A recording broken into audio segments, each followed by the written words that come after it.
Good morning. It is Wednesday, July the 8th, and I am here at Sumter Little Theater, probably my favorite place in the world. This morning we're going to be talking about theatrical space and production design.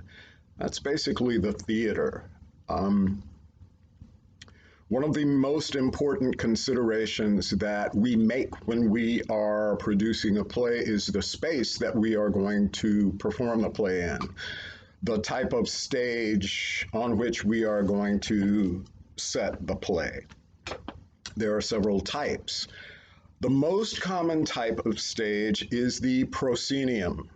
The proscenium actually dates back to the Italian Renaissance, and we'll talk more about that as we move forward. But the proscenium is basically a picture frame.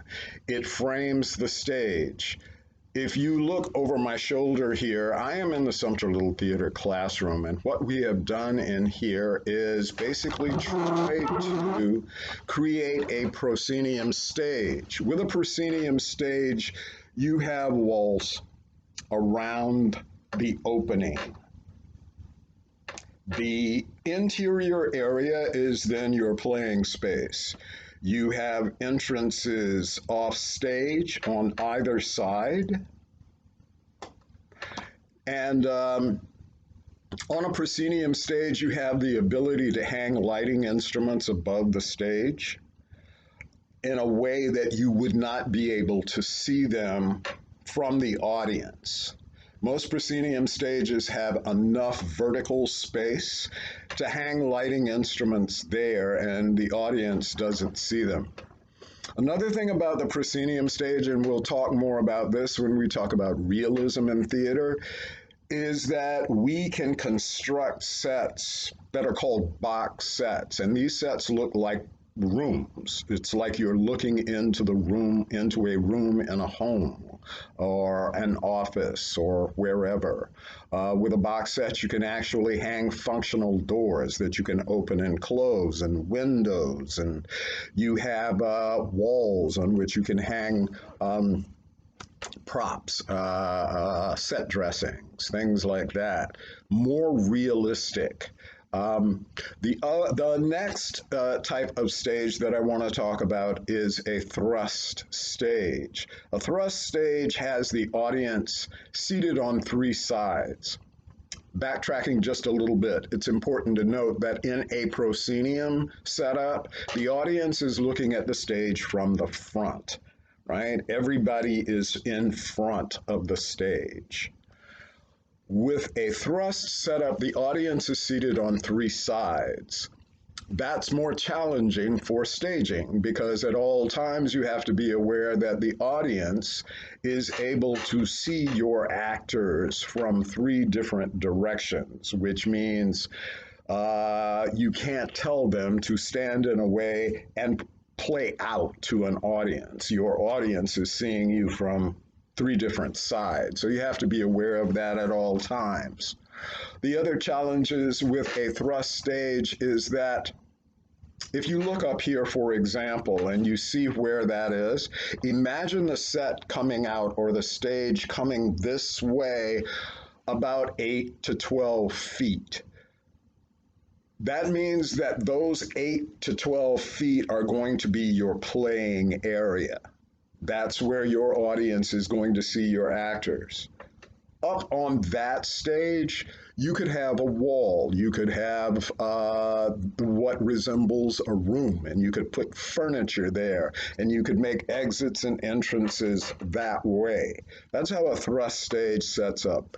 But on that 8 to 12 foot space that you've got coming toward the audience, you can't hang walls. You can't put anything solid on the stage that's going to block the view of the audience. All right, next we have what is known as arena, the arena stage, or in theater terms, theater in the round. That's where the audience is sitting all around the playing area. Challenging, exciting, wonderful opportunities for staging and design and direction. Um, Typically, even though you are playing in the round like this, at some point they are going to figure out a way to create a facade or a wall or something so that you're really playing once again in a sort of thrust arrangement, but not really because people are sitting all around except for the upstage wall.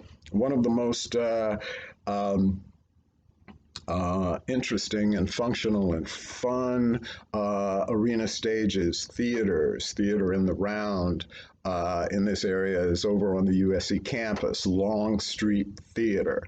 It is an amazing facility. I have always loved performing in that space. If you've been on USC campus, oh, I hope you'll be able to get on there at some point soon, but take a visit into Long Street Theater and look at that stage. It's very exciting. Finally, we have what is known as the flexible space. With a flexible space, you basically have an open room like this, and you have a series of platforms. And you can arrange those platforms in any way that you want, basically. This gives the director a great deal of freedom in terms of staging because you can do basically whatever you want. You can create a situation where the stage is in the center and the audience is seated all around. You can create a proscenium if you want, if you're able to construct a frame around your stage. You can create a thrust. You can go off the map, go off the chart, and actually put your audience on the stage and let the actors perform around them. So the flexible space is one that just opens up a world of possibilities. Now, when you're working on these different types of stages, we have to talk about what you can utilize design wise to create environments. First of all, lighting. These are just theater work lights that we have in our classroom here. But lighting is, and we'll learn more about this as we move forward and talk about advancements in lighting design over the years. But lighting is another character, typically, basically, truly, in a play. Lighting does so much to create atmosphere, mood, intensity, movement, color. All of that is accomplished through lighting. Um, some of the most interesting things you can do with lighting have to do with the way you manipulate the light. There is something called a gobo, which is basically a piece of tin. I think it's still made out of tin nowadays, I don't know. But you put that in front of the beam of light, and in that piece of tin is cut out, they've cut out a design. And this design can be anything, leaves, the pattern of a window, the sunlight coming or moonlight coming through a window, and it creates a shadow on the floor. Very effective, very interesting. Like I said, moving lights, colored lights. Lights become that thing that makes the stage alive. It brings the stage to life. One more point I want to make is that lighting is very crucial in arrangements like the thrust or theater in the round or the flexible space. When you're working on a proscenium stage, lighting can be a little easier, a little more simplified because you're lighting that room, that area. This doesn't mean that you can't be creative. Lighting designers can do some amazing things. Okay, I'm running out of time for this section, so I'm going to stop here, but I'll be back.